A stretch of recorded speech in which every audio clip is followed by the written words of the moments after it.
Simon with Shy-Fi Productions. I'm really excited to check out one of my personal just favorite amps. I love it. You can probably see in the background there, it's small but it's mighty. I'm playing to that Fender Pro Junior. Just to give you a reference, that amp next to it is a 1x12. So the Fender Pro Junior is a 1x10. 15 watt. It's just a volume and a tone knob. This is version 3. So it has the old Fender speaker in it. The new version 4s have a Jensen, as well as a couple mods, but from what I've seen and heard, they're pretty close. At some point, I'm hoping to get my hands on a 4 or an older American just to compare the two.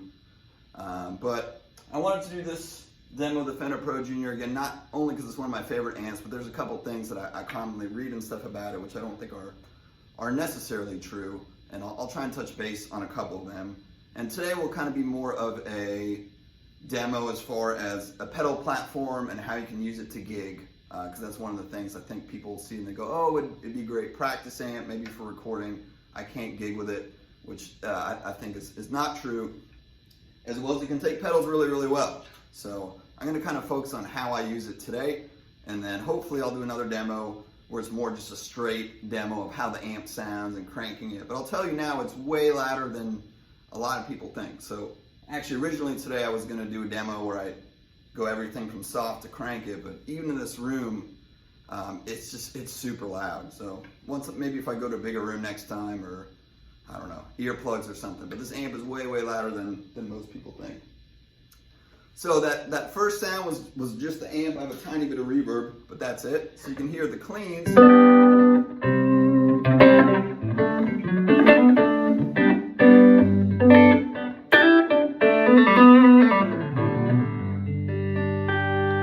Are beautiful on this amp. And one thing I like is it's got a little bit of that Fender quality to it, but it's not that big mid scoop that a lot of Fenders have.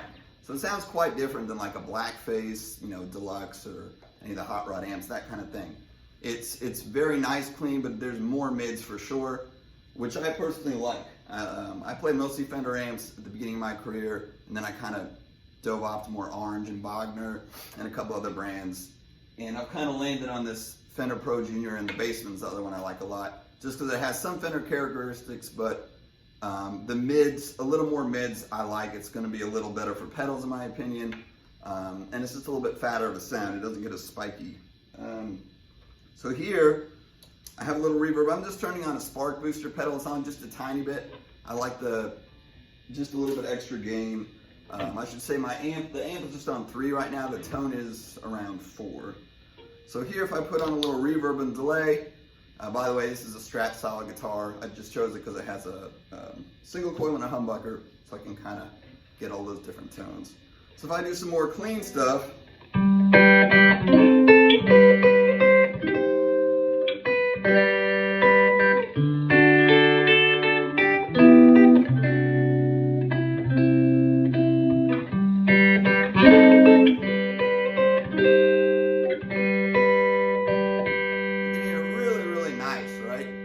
taking the reverb and delay really well, super clean. You can hear it now. It's kind of where I like the amp. It's right on the verge of breakup. If I take that spark booster off, it's going to be like totally clean. Right? If I turn it on, there's obviously a little more gain. If I really hit it, it's going to break up a little bit.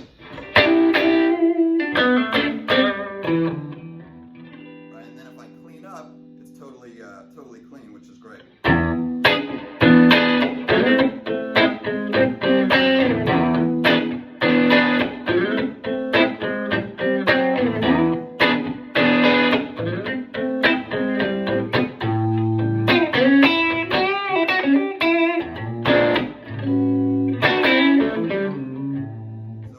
I'm into that great bluesy sound.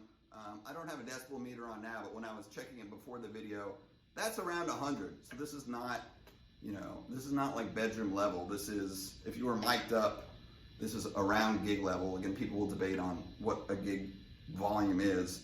But for me, I'm not as interested in the amps anymore. Maybe at one time I was. But if I can't get a tone I like at around 100, I'm just not that interested in the amp, because I don't want to blow my ears out.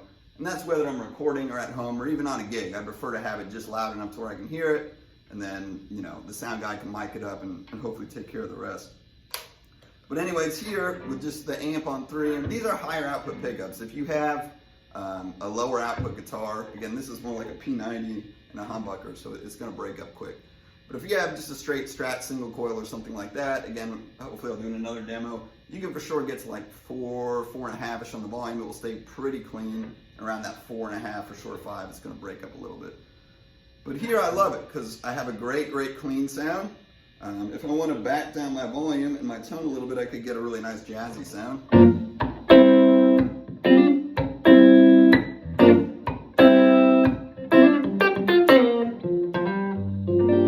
Right. Nice and dark. If I put my volume and tone all the way up, it's going to start, again, getting to that bluesy breakup sound.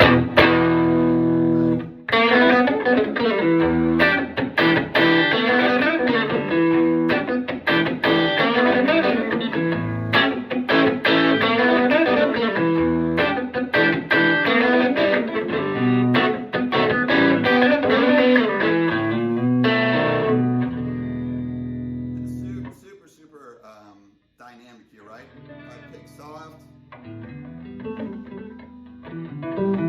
pick louder, which is great, right? It's really taking my dynamics, and what I've found is I love the sounds of 10s, and it's not even, yes, they do sound a little bit different, but it's more the feel of 10s for me. They're super dynamic and touch sensitive. I feel like I get a little more of my personality out on a 10 versus a 12. Of course, 12 sound great too. But that's the neck, right? If I put a tube screamer on top of that, sounds great, right? And what I like here is I'm already getting a fat, a little bit of compressed sound, tons of sustain, but it's not overly distorted. And that's one thing personally I really like. I don't like super distorted tones where you start to lose the tone of the guitar. I always want to kind of hear what my guitar sounds like and use the distortion to, you know, accentuate certain things.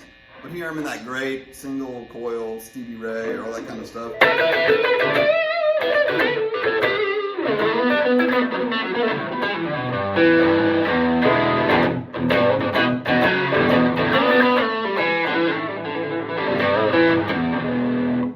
mean, it sounds huge, and obviously it's not mic'd up here. So if you had that mic'd in, if you had that going through a PA, it always blows my mind, not only how loud this amp is, but how just it sounds big. And again, I have the camera a little closer to me just so you can see it's physically very small. I can't remember how much it weighs. It's like 25 pounds, maybe something like that.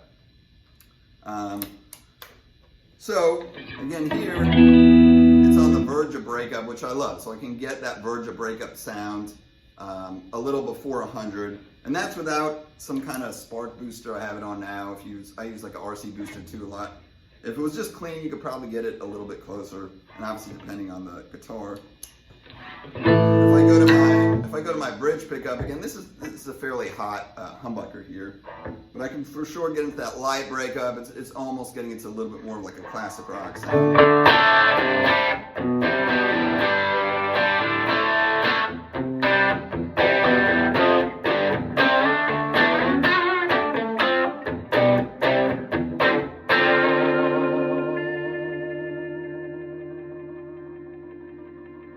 Again, there you got sustain for days. Just a huge fat tone.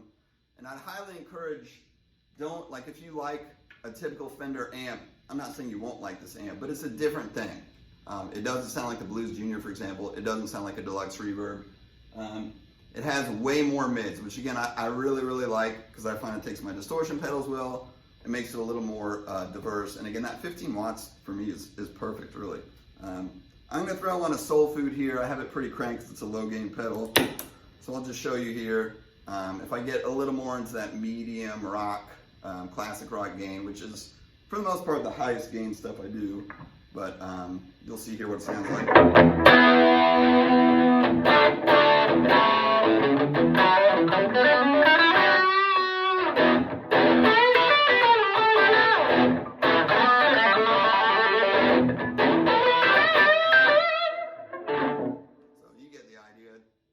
Awesome, and that's just a little bit of reverb on. Obviously, if I want to throw in delay, I could get an even bigger lead sound or whatnot.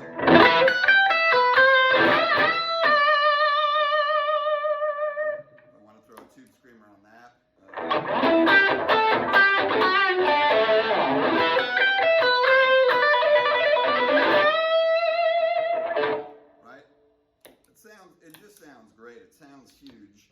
And again, one of the reasons I kind of wanted to showcase this is just the wattage. I feel like people see it's so small, it's 15 watts. Maybe that's a great practice amp or just for certain recording sessions or not. But I'll tell you right now, it works great for gigs. I use it with like top 40 bands where it's everything from jazz and stuff in the beginning to top 40 stuff later on. And it's just amazing. I started using it more than some of my other amps that are more expensive or quote unquote nicer, just because I can hit that sweet spot right where I want it. I think that's also what makes like deluxe reverbs and stuff more popular too. That's 22 watt. Again, this is 15, which volume wise, it's actually not that huge of a difference with the deluxe. It's a little softer.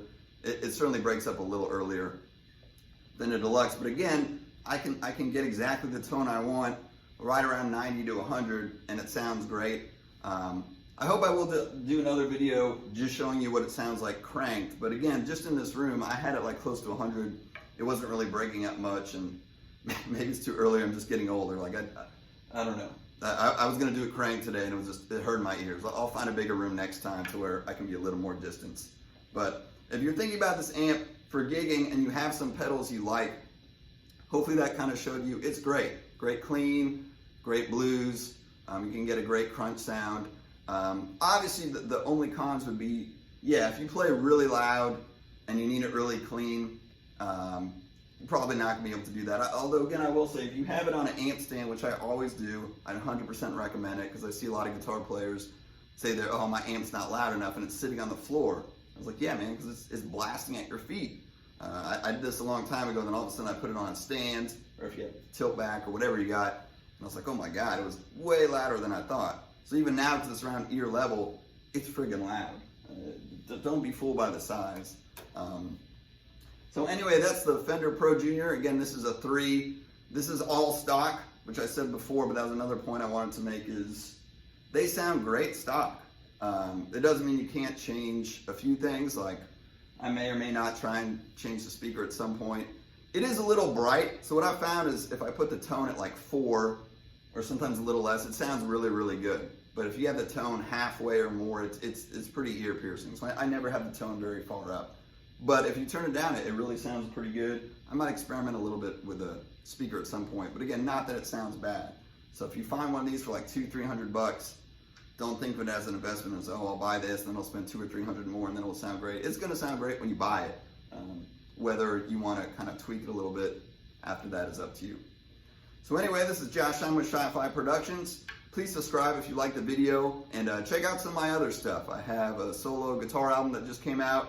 Please check those videos out, some gear demos, as well as some other projects I've been doing and have been doing. So check it out. Hopefully I'll see you next time. Let me know in the comments if you want to hear anything more or less, or different kinds of gear, or that kind of thing. So I'll see you soon.